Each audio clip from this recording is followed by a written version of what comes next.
What's up, guys? Welcome to the podcast, The Sesh. Rob is unfortunately not here. He just opened up his business over there in Harlingen. It's the House Club Poker Room. If you want to go and check it out this weekend, there's going to be some tournaments and all that stuff and all the good stuff that legal poker does in the Rio Grande Valley. And it's the only one in Harlingen. So shout out to Rob. On today's podcast, we have a very special guest, and something's going on this weekend. But please, Tania, introduce yourself. Tell us what's going on. Hi, I'm Tania Viveros, and yes, you are correct, Josh. We have an art exhibit in the Phoenix Gallery, and you're being hosted by so many artists that are playing a big role in the community, from installation to authentic artwork, lots of color. There's a fashion show also.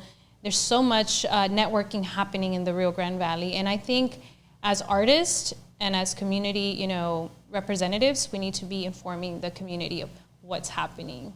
Let me ask you this, art. I had never fallen in love with art more than I did when I started making the documentary a couple of years ago.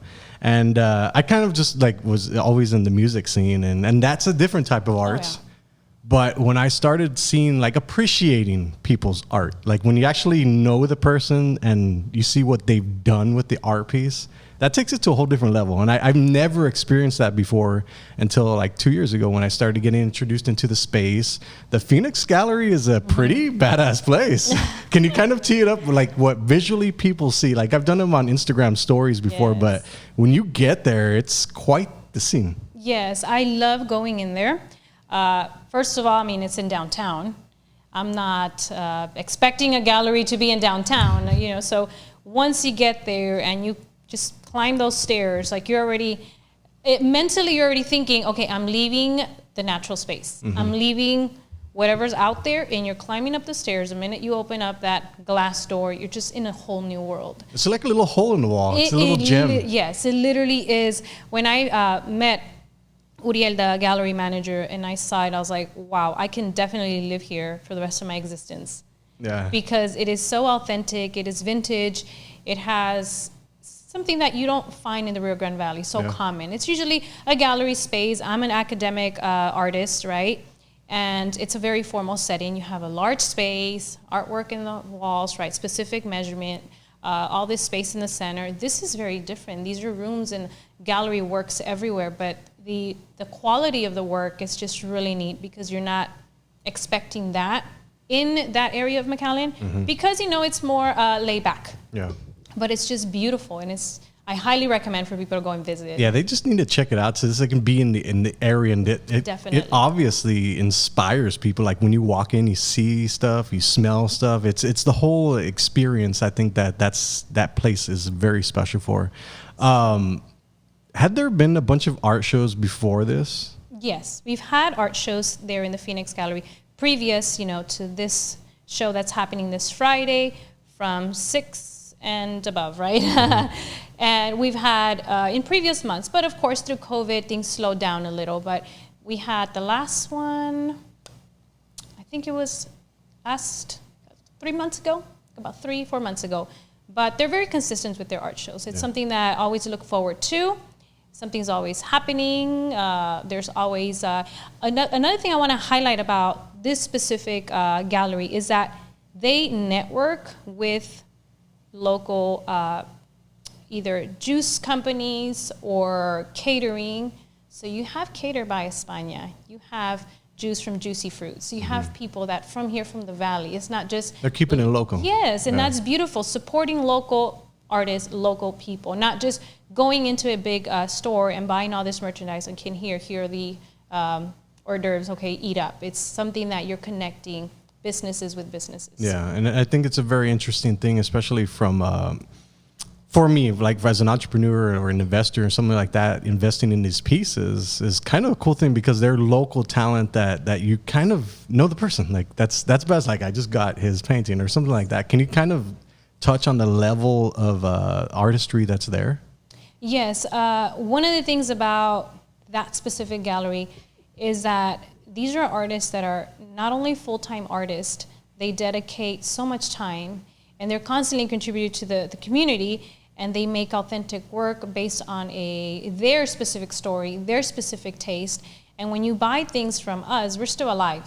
That's the beauty about it. I was like, please support live artists, because the ones that are dead, somebody out there, somebody has their money. They don't. They're far gone. So that's the neat thing about it. It's that we're there to give back, and you can always come back and say, hey, I need another piece. I need another, 40 by 80. To authentic work that is done by a live artist. It's always something to consider. Yeah, it's because it becomes like a custom piece at that point. I think that's pretty cool. How many artists are going to be there? We're talking about 10 artists plus, because you have diversity as well, right? I've always said, there's no competition in art because everybody has a specific audience. Not everybody's going to love what I do. Not everybody's going to like what the other artist is doing. We all draw people, and their energy draws us different. Yeah. So it's always support. Yeah, we have about 10 artists that are going to be showcasing their work. And your art is considered what? Mixed media. Mixed media, okay. Kind of explain what that is. Yes, I love talking about my process, because when I started, I wasn't thinking, artists, right? I'm thinking graphic design, business. And then I realized that I could not sit more than 30 minutes in a chair before going crazy. And I said, no, this is not what I want to do the rest of my life. I like computers, I like technology, but it's taking, like I said a while ago, it's taking away so much energy. And this is not I don't want to look like I'm 80 and I'm just 20. No. So one of the things that I discovered was welding. So in UTPA at that time, I found the studio, and I remember, I'll never forget going in there and just looking at so much mess. But it was a beautiful mess. You had busts, you had sculptures of a horse, of a human body, everything, machinery, and it was just Disney World for me. And I said, wow, because I come from the low income side, that Hispanic side, where you learn how to do everything. Yeah. Everything. There's no money to pay for anybody. You figure it out. Yeah, figure it out. Yeah, if you break it, you fix it. So when I went in there, I was like, this is my world. Like, this is my realm. So I started welding. I started making sculptures. I started working with casting as well, bronze casting. Then I went into the realm of jewelry, metalsmithing. I started, forging all of my leaves. So little by little, taking nature. And this is simultaneously while you are an educator? No. Okay. Became an educator, I guess, a year later within that time. Okay, gotcha. But still, making work, constantly getting that bachelor's, right? Yeah. Once I got that bachelor's, that's when I became an educator. And then after that, master's, MFA, right back to back. Wow. And that's intense work. Those of you that don't know, MFA is so much. It's learn how to do everything, showcase an artwork, and then God bless you and hope you make it. Go into the world. Yes, go out there. And it's very challenging. So making so much, constant, right? And then I discovered the medium that you all have here in the Rio Grande Valley, which is the palm trees, the palm tree leaves. So currently, most of my work is referencing that, the palm tree leaves and debris, taking something that is dead and making it look alive. Interesting. Okay. It's very complex how my brain worked, as in metal industry, plasma cutter, yes, looking like I was homeless all the time because I'm constantly working with metal, and then now with this very sensitive, fragile work. Yeah. That is just, honest, it's dead. You have to be careful. Let me ask you this. How often do you practice creativity? And the reason I ask this is because I think like for the 48-hour film race that we did, we didn't get nominated for anything, but the sheer point of practicing our art, getting better at it, sharpening our tools, I think that's it's such a monumental thing for people to keep doing, get creative all the time, because I believe that the more you're creative, the creativity comes to you. Do you feel the same way? I completely say amen 100%. I state all the time that I'm very diverse. I'm constantly working. I think that keeps me away from trouble, right? I'm always like, if it wasn't for art, I would be a terrorist. Oh my goodness, right? I think every artist. And at the end of the day, I work all the time. And that's one of the things that I was mentioning earlier on, is that I am a educator, high school educator for PSJ North for my Raiders, right? I am a South Texas College professor for for my Jaguars. So I'm constantly educating that community. And I'm an artist, 100%. So I come home, I'm thinking, even on conference time, I'm sketching. I'm always generating ideas of what I'm going to do. Though I think now most of my work comes when I'm around the community. Okay. I was at Mexclan. I was there every day. I talked to every single vendor. I fell in love more and more of my dear Mexico than ever before. And commuting with them, thinking of ideas, I can do that embroidery, I can do that color, I can do this. Because again, going back to where I come from, poverty, there is no such thing as culture. It's you eat and sleep, that's it. And if there's no light, figure it out, right? Yeah. So there's no culture that when you come from poverty, there's no education in embroidery. There's where we come from, right? I'm learning that as an educator, as a community representative, because I get to actually be and have time for these people. So you get to meet the people that are part of the community. Yeah. Humble people. Irving Cano, honestly, they asked me this question this week: who is the artist you admire? And I can name, Frida Kahlo, amazing, right? Mm-hmm. Mexican artist. But 100% Irving Cano. If you were able to see his work in Mexclan, it was fantastic. Awe-inspiring. Yes, and then they took him on to Quinta Mazatlan. Wow. Somebody that grew up in the streets in Mexico. That's awesome. To being an iconic. People are asking. He's gotten so many metal plates. Wow. I was like, sir, you can make a whole Iron Man sculpture with that. But these are the people that I feed off from. Yeah. Inspire from them. I go to a market event, constantly looking, my brain is constantly sketching. So I start building, I start making work here and then there and then put it all together. So I believe just like you guys are out there drinking coffee, you're thinking of a new project. All the time. We never stop. Yeah, we don't stop. So is that a bad thing? I don't think it's, again, going back, it's keeping us sane. Keeping us sane. We're being a blessing to the community because we are creators. We are honestly a huge mechanism. You can either make us or break us. Yeah. And that's who we are. We create. And without us, it was seen in COVID. Without us, the world is blue. Yeah. That's it. We're the ones that make things happen. Yeah. And I think that's beautiful to be able to be blessed with that creativity. And not everybody's blessed with it. I completely agree with you. I used to believe that anybody can be like an entrepreneur or anybody can do anything. That's not the case. It's really not the case. And I kind of had to shit, man. I was so wrong with saying that in the beginning. But it takes a lot of work to do what you want to do in life. If you want to go and blaze your own trail, that's just hard. Yep. Everybody that makes it look easy, it's still fucking hard. I love when students tell me, Miss, college is not for me. I'm going to go out there. And when they say I'm going to go out there, I'm just like, look, gorgeous honey thing. Let me tell you, this college student, which I was a college student, we are told what to do, which makes life a little easier. Go do this, go do that, do a project, create this. We're told what to do, which makes sense, right? Yeah. We obey.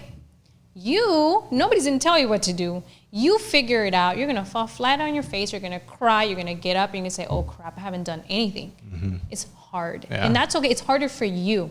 Just know that it's not like, oh, it's easy. I'm going to take the easy route. No, you're taking the more challenge because now you have to discover yourself. Yeah. And that's something that's interesting. I was like, tell me how it goes.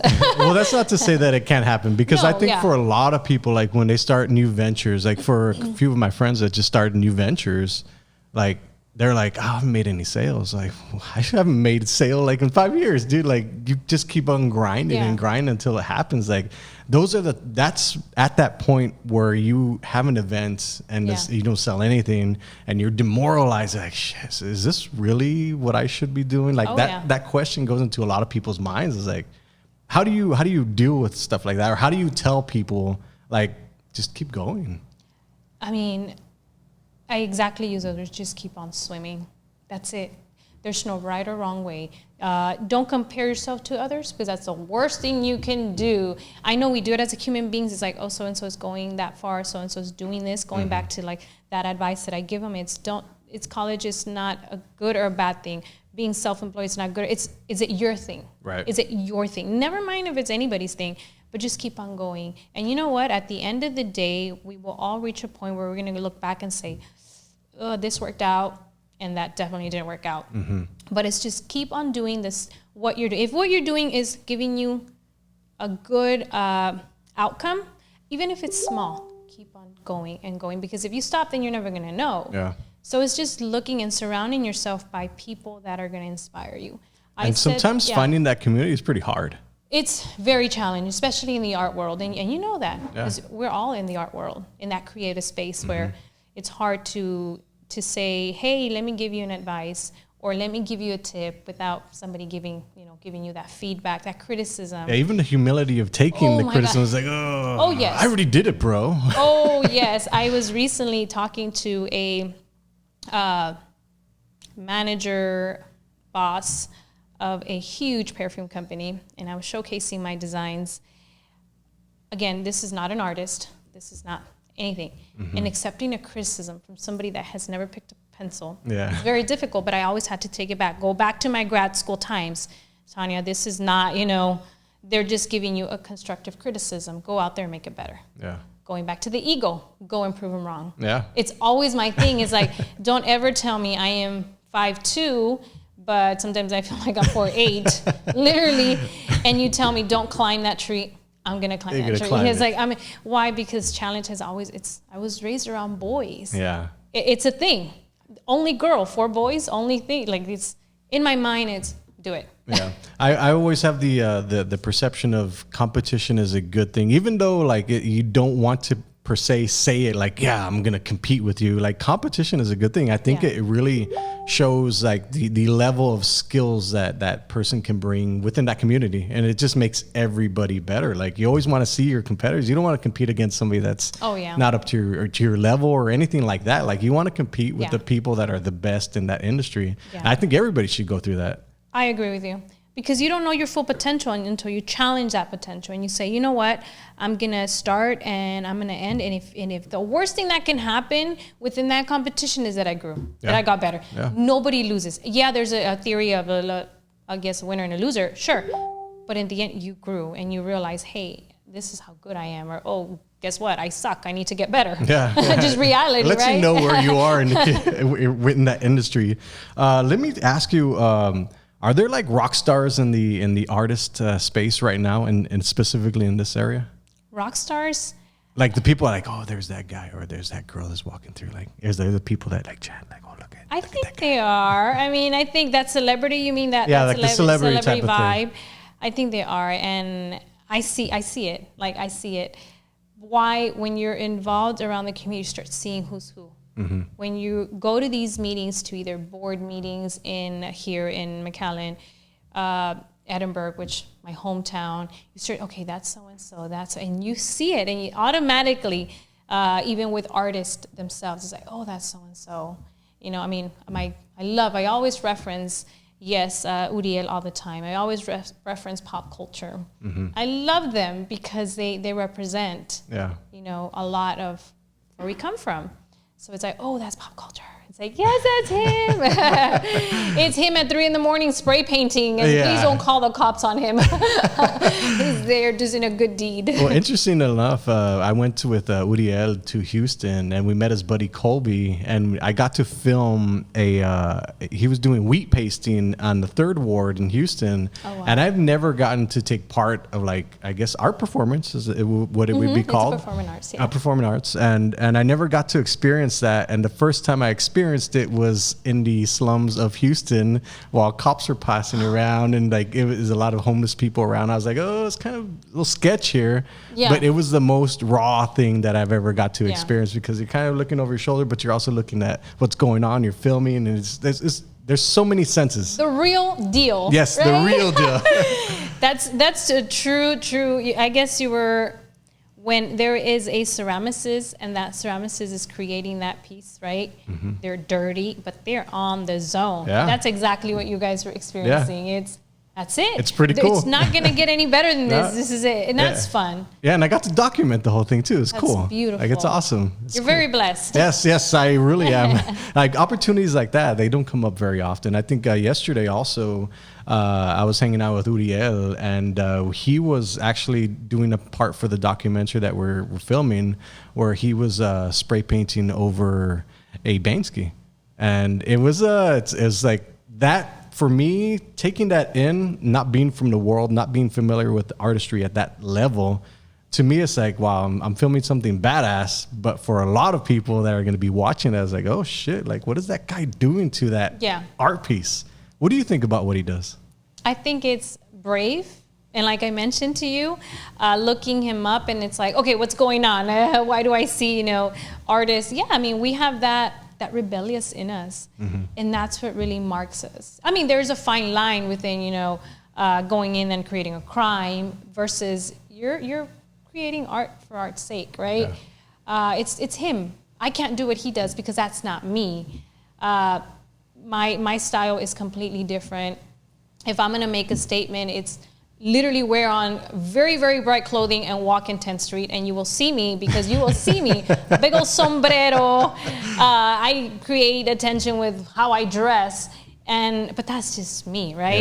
Yeah. Now, if I spray paint, that's going to be something else because I have to be holding onto my hat. The spray, and that's too much. It's like no. But I admire people like that because it's very courageous. And I remember speaking to him yesterday, telling me, "Hey, by the way, your art made an impression yesterday." I was like, it did. It fell off. I was like, great. During a documentary, I was like, oh, exactly what I wanted. It was supposed to fall on your head. Did it? It was close. It was close. I was like, oh, shoot.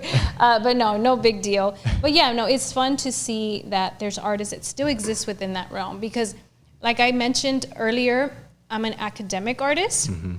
Academic artist. And I'm also, I guess, an artist 100%.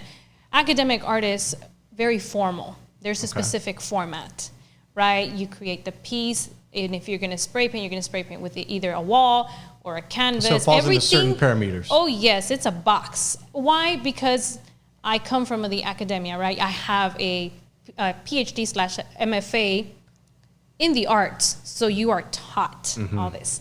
Now, when I meet Uriel, when I meet the gallery, I'm like, wow, this will never be approved by Glass Tire at all, right? Because there's so much. Let me go through the checklist. It's like, there's literally not even a check on that thing. Wow. Because I did not know there was such a difference. There's a huge difference. Wow. And you have to have a specific layout. All the canvases, all the paintings have to be a specific level.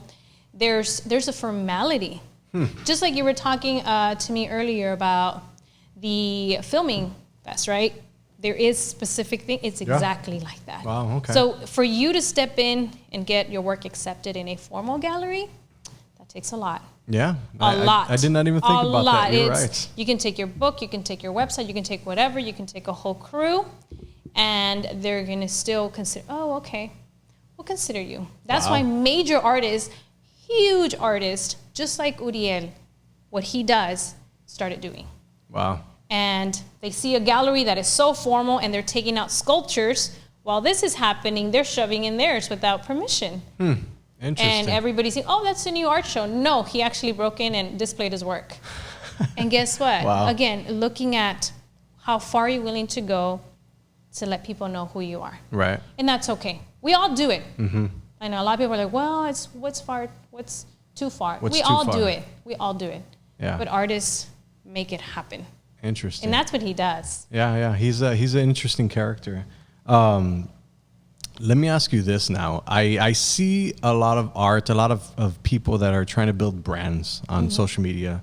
What do you see that artists can do more of? Like, for example, like marketing themselves. I think a lot of, not only entrepreneurs don't do it. I can imagine that people that want to get into branding or trying to brand themselves don't know how to do it. How do artists, what have you seen artists do that work? We tend to either break the law, right? And then remember your face. It's all about networking. You can have the best website, the best business cards you can think of. If you're not out there and they're not seeing your face, they're not seeing your brand. I mean, unless you're a huge corporation, and I mean, you don't really need that. But at the end of the day, when your face is connected to an artwork, that is branding. Yeah. That's it. That's literally it. Because I always say, I have my company, right? My small company, Eden in Design. I love that name. I mean, I came up and I thought, generally, what is the title, how does it define me? Right. Eden in Design, because I always go back to the Garden of Eden, that beautiful space that we screwed up and we lost, right? Those that believe. And at the end of the day, I spent so much time with that, right? With creating that name. And all I say is, I am the artist Tania Viveros. I'm like, oh, great. So people know me as Tania Viveros. Right. That's it. Artist Tania Viveros. Tania Viveros all the time. And you have other artists that, this is the artist, but this is the name, right? And it works either way. It's just connecting a face with the product. Yeah, I completely agree. For myself, I found that going through my old company, Alamo Digital Agency, it was always me. Like I'm the one that was filming. I'm the one that was creating the content. So at the end of the day, it's like, well, why would I just give the company the name when I can be like the brand, and wherever I go, I'll be able to take the brand. Yeah. Like you are the brand. So I think you're absolutely right. Yeah. Taking your face, shaking hands, talking to people. I think that's the one thing that people don't have is a lot of networking type of experience where they'll go up and actually talk. There's introverts, there's extroverts. I get it. It's fine. But I think introverts kind of have to have that extrovert mentality just to go and do it. Like I get exhausted when I talk to a lot of people in big groups. Me too. Like that stuff, like it takes all my energy, but I know I have to do it. Like I get, like I have to be part of that community and interact. That way they know who I am. And I tell people all the time, sometimes you just have to show face. Like that's all you have to do. That's literally it. Yeah. I've been doing this for, showing my face to the community, as many events as possible. I already have a year. And it's been working. Yeah. Fantastic. I mean, I've met so many people from all over the Rio Grande Valley, from San Antonio, from Corpus, and it's all about, they remember my name. They remember my face. Even yesterday, as I was in one of the mixers, I mentioned your name, and they're like, oh yeah, we know. So. It wasn't, I never mentioned the company's name, obviously, because I didn't know the company's name, but it's like, oh, Josh, oh yes, we've known. And then we're talking about big people with heavy titles because they represent McAllen. Yeah. So just to know that they know your name, that's amazing. And name is so important. Yeah, it really is. And I think for a lot of people, they need to understand that I've been doing this for like 5 years. It's like not like I just did it for a month or something like everybody knows my name is. I've been working on my social media for like the past 5 years, and slowly it's starting to come along. And I think that's what a lot of people don't do, is like they just don't start. Like they need to start and then just get out there. I think, what is it about like posting pictures of yourself that people are so like, no. Yes. You know what? Go for it. I'm sorry. I'm trying to get focused here. Yes, that's okay. No, I break that rule. I take pictures of myself all the time. Why? Because you live in a society, that growing up, Rio Grande Valley, Mexicana 100%, in a Hispanic community, Hispanic parents, everything, right? And they're constantly, and it's not that they do it because they hate you. I hope not. If they do, please go out there and find help. But it's like, oh, you're too short. Oh, you're too tall. Oh, you're too fat. You're too skinny. Your nose looks weird. I mean, constant picking. And then through that stage of just constantly being in the studio 24, I was in the studio for many years, constantly making work, right? Working with academic. And then I get out and I'm like, done. Okay. And then I start appreciating myself, appreciating me, and then I start supporting vendors. I start supporting artists. I'm wearing clothing that honestly symbolizes Oaxaca, Puebla, our markets. I'm like, I need to tag them. So you start with that. Let me tag so-and-so. Let me tag Backdoor Modern Vintage. Let me tag, and then you start tagging people to represent, hey, these are the products they have. So I am constantly taking pictures. Why? It's a documentary of your life. Yeah. Literally, if I go back, I'm like, wow, I'm aging too fast. Tone it down, lady. And it's you get to see the process. And isn't that one of the things that you have to do when you are beginning to tone your body? Yes. Well, I mean, I have pictures that nobody will probably ever see in this lifetime. They're hidden away in a Google Drive somewhere. But I think it's a very important thing. Is like for you to be able to track progress. That's like the most important thing. Is like, how are you ever gonna know where you end or where you came from, where you start? Is like if you don't document the whole journey. And I got really lucky because like with the fitness stuff that we're doing now. We started and I documented it from day one. I didn't think I was going to be there 6 months later. So I was like, I'm still documenting it, but I can see, okay. So let me kind of put this in perspective for a lot of people. Entrepreneurship is fucking hard. Like it's one of the hardest things I've ever had to do. It's like some days are the best days. And then like the next hour is like, all right, sorry, dude, this whole thing is burning down. So it takes a long time to get very good at your skill. Yeah. And I found that although fitness, I came from 250 pounds. Now I'm at 190. Coming from that in relatively short amount of time and then slowly starting to build muscle at the same time. Like I saw the results in, I guess, in a short amount of time, right? It's a short amount of time, but it's a long ass time. Oh yeah. And I get why people fall off the wagon. Like they just don't want to do it because it takes forever to get the results. But I started seeing the results and I was like, okay, I kind of like this now. So I kind of implemented the same thing as an entrepreneur into now working out. I was like, I want to do it as efficiently as possible so I can get the results at the fastest amount of time. And I think that's what a lot of people learn when they do these skill sets and they have a little bit of success. You learn a process. I think just the process that you go through, it can be brought into the next venture and then to the next venture. And you just learn how to do it quicker and quicker and kind of you fail faster if you will. But I think people need to go through that to learn that process. And I think once you achieve that, it kind of just, you can take it anywhere. Yeah. I think it's the coolest thing in the world. You can apply that to everything in life, every principle, anything you're doing. If you are consistent and you're taking images, right, of even the way you feel. Yeah. Literally. It's like, oh, I feel like crap today. Well, take a picture. Just remind yourself that yesterday you felt like garbage. Now you feel better.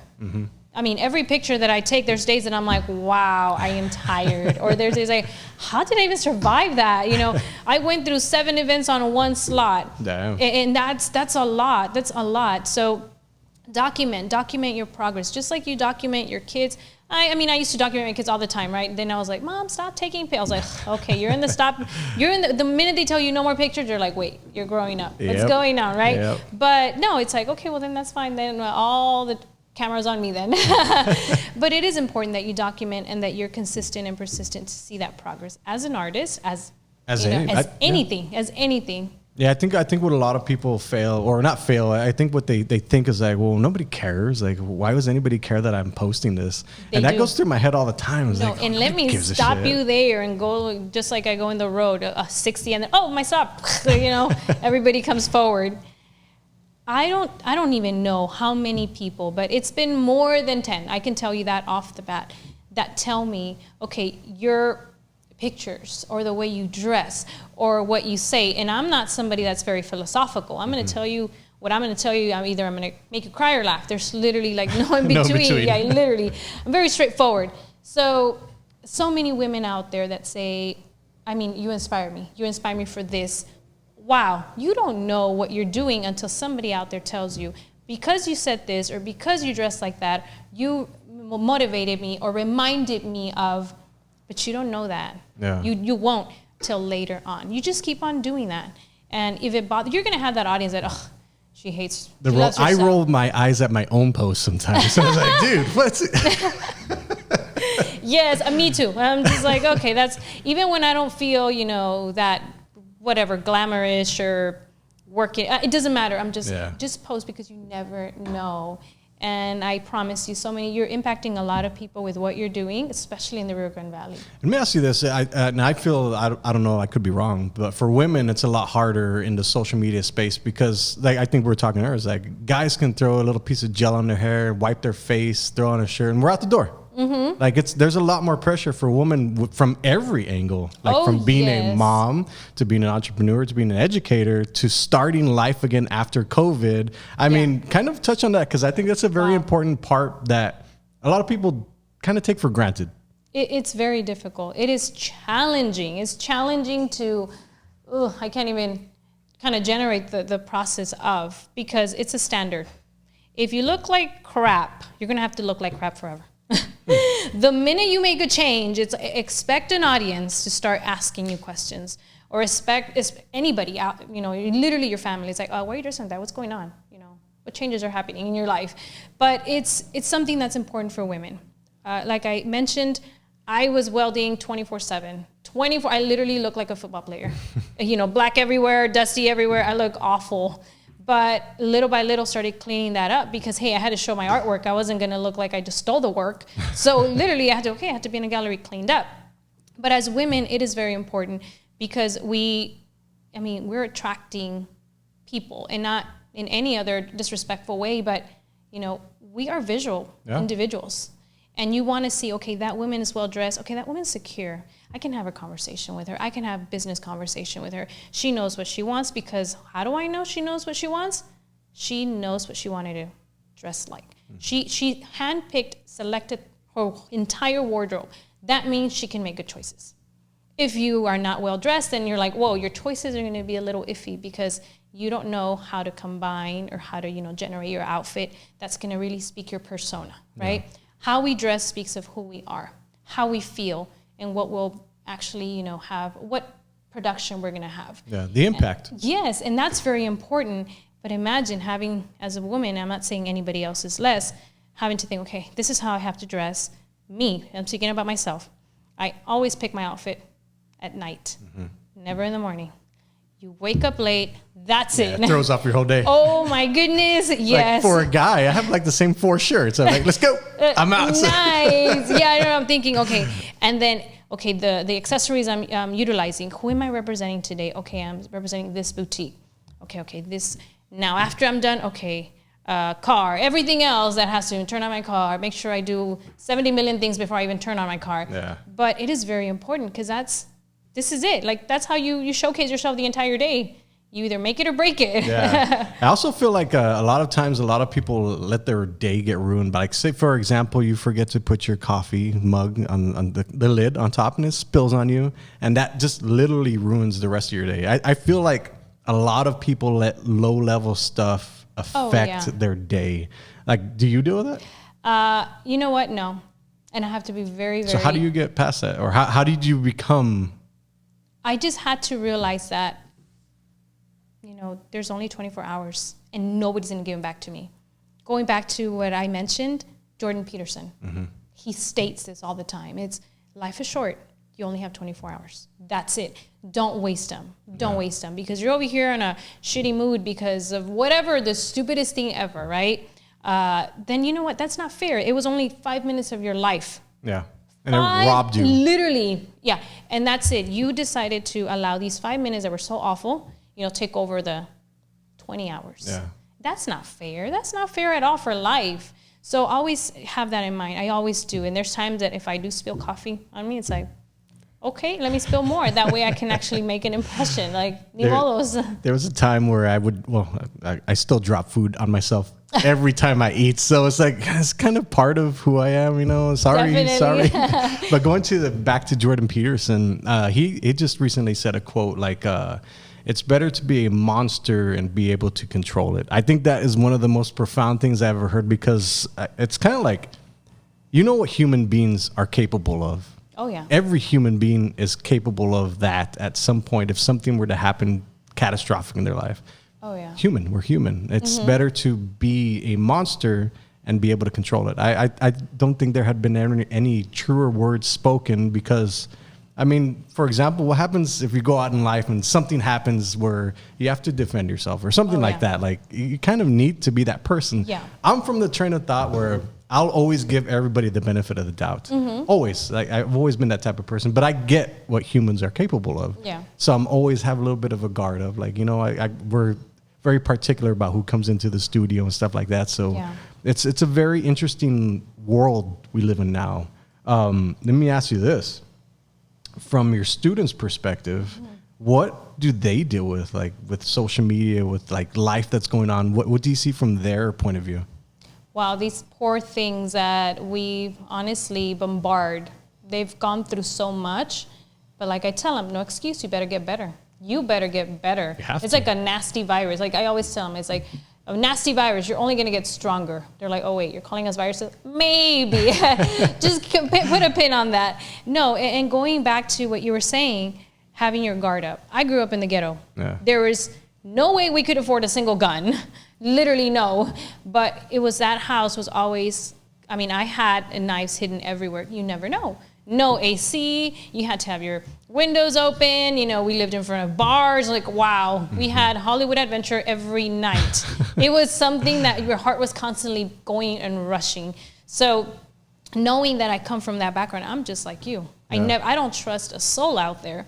Knowing that we're all human beings. And because we're human beings, we have that chip that we could become monsters. Yeah. We are monsters. We're just kind of sleeping, right? Mm-hmm. And you saw it during COVID times. Yeah, yeah. And I saw it and I see it with the students. It's always these things that please ask questions. Like, I've learned so many things.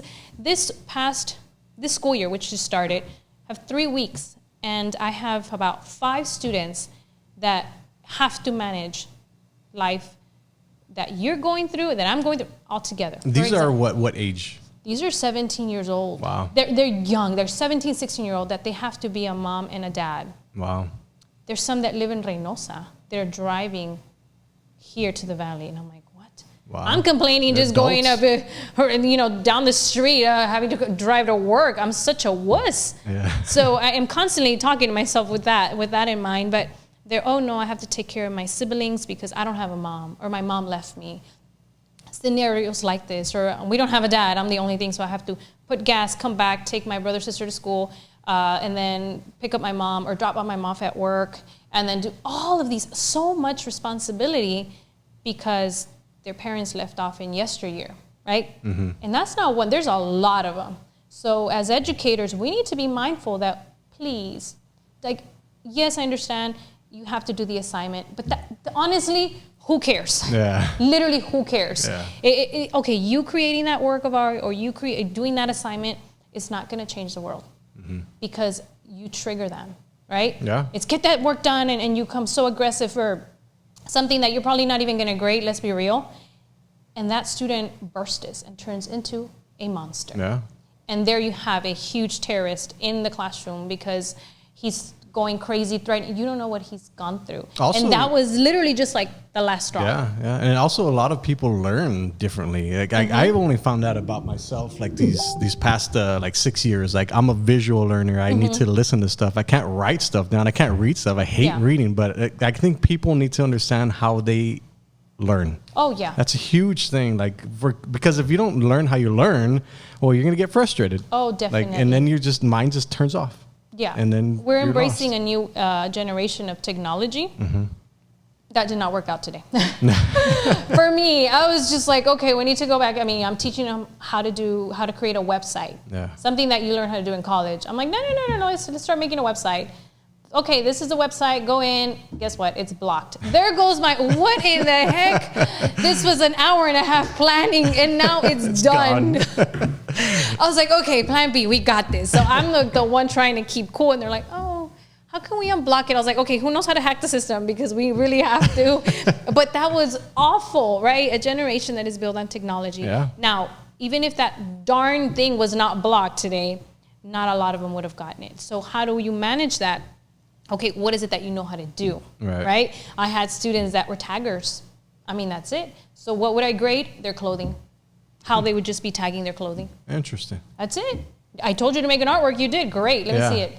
Oh, I drew this in the street. Okay, kind of just don't give me selection. Just show me the work. Yeah. That's it. Okay, perfect. That looks fantastic. Because you need to know that everybody's different. We all learn differently. Just because they're not painting a canvas now doesn't mean they're not going to do it later on. I doubt that at the age of 17 you were thinking you were going to be here. Yeah, no, not at all. Yeah. So we have to be mindful of that. Just kind of making sure that we tame the monster in us. Let me ask you this before we finish off the podcast. I've been asking a lot of existential questions, and it's going to sound weird, but do you believe in aliens? And I'm going to tell you why after. Yes, I do. So. Yeah, and the reason why I know there's life, we're not the only individuals. There's in the outskirts of Edinburgh, you find so many random things that happen.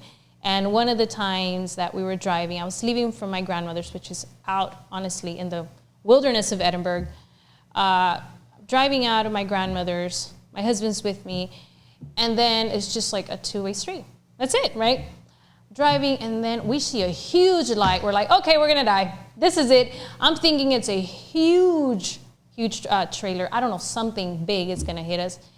And as I'm staring at it, I'm like, okay, this is it. I'm ready to go. Damn. That light just surpasses our car.